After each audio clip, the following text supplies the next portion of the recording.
ہم نے قرآن سے اس کا مغز لے لیا ہے، جو ایسنس ہے وہ کھینچ لیا ہے. ہڈی کا گودا جو ہے وہ ہم نے نکال لیا ہے. ہڈیاں ہم نے پھینک دی ہیں کتوں کے سامنے جو لڑ رہے ہیں. علم کلام کا مسئلہ ہے صفات حق سے جدا یا عین ذات. قرآن مخلوق ہے یا نہیں ہے، غیر مخلوق، اور بڑے بڑے ہو رہے ہیں اس کے اوپر. یہ کتے لڑ رہے ہیں ان ہڈیوں کے اوپر. ہم نے اس میں سے اصل شے نکال لی. وہ کیا ہے؟ اللہ کی محبت، اللہ کی معرفت. یہ ہے اصل شے. ماذ قرآن مغزہ برداشتیں استخاں پیش سگا انداختیں. تو جب تک انسان کا باطن پاک نہ ہو جائے وہ قرآن کے چھلکوں سے کھیلتا رہے گا، چاہے وہ کہنے کو مفسر ہو، قرآن کے باطن تک کبھی نہیں پہنچے گا. فی کتاب مکنون لا یمسہ الا المطہرون تنزیل من رب العالمین. یہ تھوڑا تھوڑا کر کے اتارا گیا ہے رب العالمین کی طرف سے. انزال کے معنی ہے دفعتاً اتار دینا. لیلۃ القدر میں آیا انا انزلناہ فی لیلۃ القدر. رمضان کے بارے میں شہر رمضان الذی انزل فیہ القرآن، باب افعال. لیکن حضور پر ایک دم نہیں اترا، تھوڑا تھوڑا تھوڑا تھوڑا 23 برس میں جا کر اس کی تکمیل ہوئی. اب دیکھیے جو شکوہ کیا اللہ نے، کیا اس جیسی نعمت سے تم مداہنت کر رہے ہو، بے اعتنائی کر رہے ہو، اسے پڑھتے نہیں ہو، اسے سمجھتے نہیں ہو، اس پر عمل نہیں کرتے، اسے اپنا امام نہیں بناتے. تمہارا طرز عمل یہ ہے، بلکہ تم نے اپنا نصیب یہ بنا لیا ہے کہ تم اسے جھٹلا رہے ہو. غور کیجئے، جھٹلانا جو ہے دو طرح کا ہے. ایک ہے زبان سے کہنا کہ یہ نہیں ہے، کوئی اللہ کا کلام نہیں ہے، یہ قرآن وغیرہ جھوٹ، سب اساطیر الاولین ہے، یہ محمد نے گھڑ لیا ہے وغیرہ وغیرہ، جھٹلانا ہو گیا. ایک جھٹلانا ہے عمل سے جھٹلانا. مان تو لیا اللہ کا کلام ہے لیکن اس کی حرام کردہ شے کو اپنے لیے حلال کیا ہوا ہے. حدیث نبوی ہے ما آمن بالقرآن من استحل محارمہ. اس شخص کا قرآن پر کوئی ایمان نہیں ہے جو اس کی حرام کردہ چیز کو اپنے لیے حلال ٹھہرا لے. اس اعتبار سے غور کیجئے. اور اس کی مثال بھی دی ہوئی ہے سورہ جمعہ میں. مثل الذین حملوا التوراۃ ثم لم يحملوها كمثل الحمار يحمل اسفارا بئس مثل القوم الذین کذبوا بآیات اللہ واللہ لا يهدی القوم الظالمین. مثال ان لوگوں کی جو حامل تورات بنائے گئے تھے اور پھر انہوں نے اس کی ذمہ داری کو ادا نہیں کیا، اسے قائم نہیں کیا، اس کے احکام پر عمل نہیں کیا. جیسے فرمایا ہے سورہ اعراف میں قل یا اہل الکتاب، کہہ دیجئے اے نبی صلی اللہ علیہ وسلم، اے کتاب والو لستم علی شیء حتی تقیموا التوراۃ والانجیل وما انزل الیکم من ربکم. تمہاری کوئی حیثیت ہماری نگاہ میں نہیں ہے، تمہارا منہ نہیں ہے کہ ہم سے دعا کرو جب تک کہ تم تورات اور انجیل کو اور جو کچھ نازل کیا گیا تمہاری طرف اسے قائم نہیں کرتے. آج اللہ ہماری دعائیں نہیں سنتا.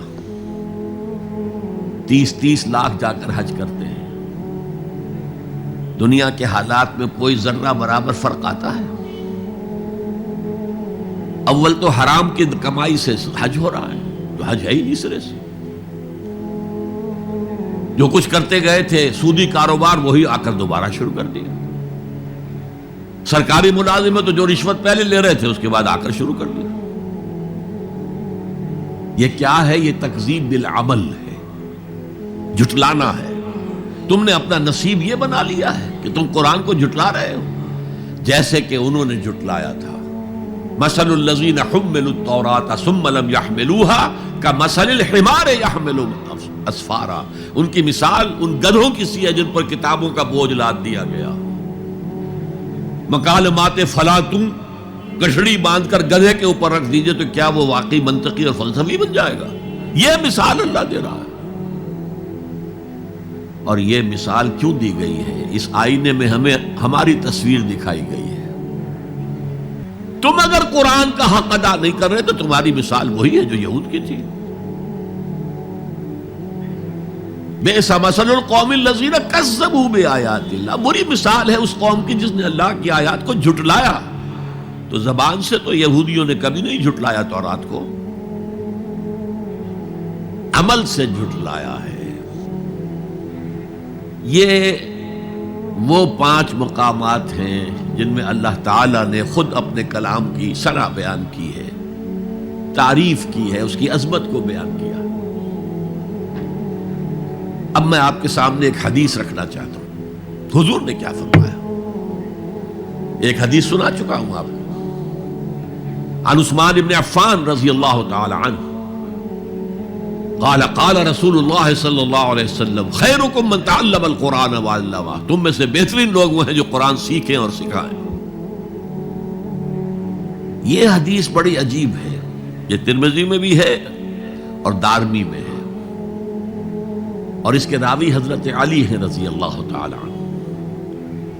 عن علی رضی اللہ عنہ قال، حضرت علی فرماتے ہیں انی سمعت رسول اللہ صلی اللہ علیہ وسلم یقول، میں نے سنا اللہ کے رسول صلی اللہ علیہ وسلم کو یہ کہتے ہوئے، انہا ستکون فتنۃ، ان قریب ایک بہت بڑا فتنہ رونما ہوگا۔ حضرت علی فرماتے ہیں قلت، میں نے عرض کیا مل مخرج منہا یا رسول اللہ، اے اللہ کے رسول یہ فرمائیے اس فتنے سے بچنے کا، نکلنے کا راستہ کون سا ہوگا؟ جیسے آپ بڑے بڑے حالوں میں دیکھتے ہیں ایگزٹ، عرب ممالک میں لکھا ہوتا ہے مخرج، اگر کہیں آگ لگ جائے، کہیں دھواں بڑھ جائے تو نکلو، ان لال جو روشنیاں ہیں ان کے اندر جو نیچے دروازے ہیں ان کی طرف جاؤ، یہ مخرج ہے جان بچانے کی۔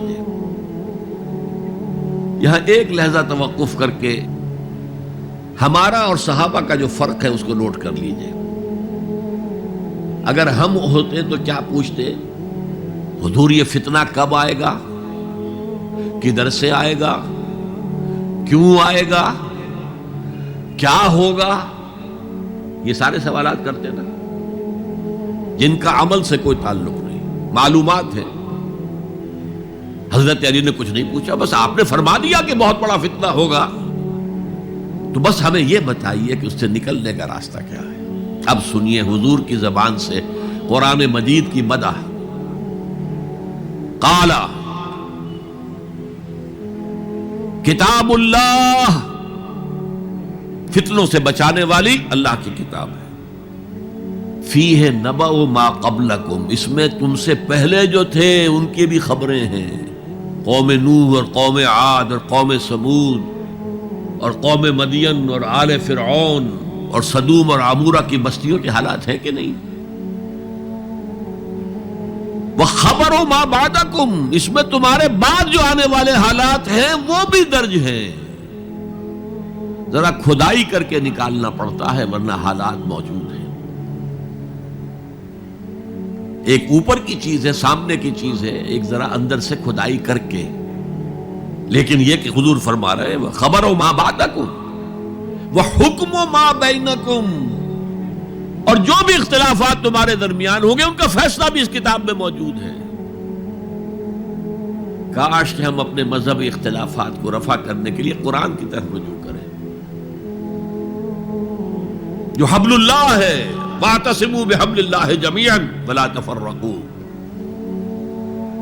تو فرمایا کتاب اللہ فیہ نبأ ما قبلکم وخبر ما بعدکم وحکم ما بینکم، هو الفصل لیس بالحزل، وہ فیصلہ کن کلام ہے، ایسے ہی یاوہ گوئی نہیں ہے، یہ قرآن کی آیات ہے۔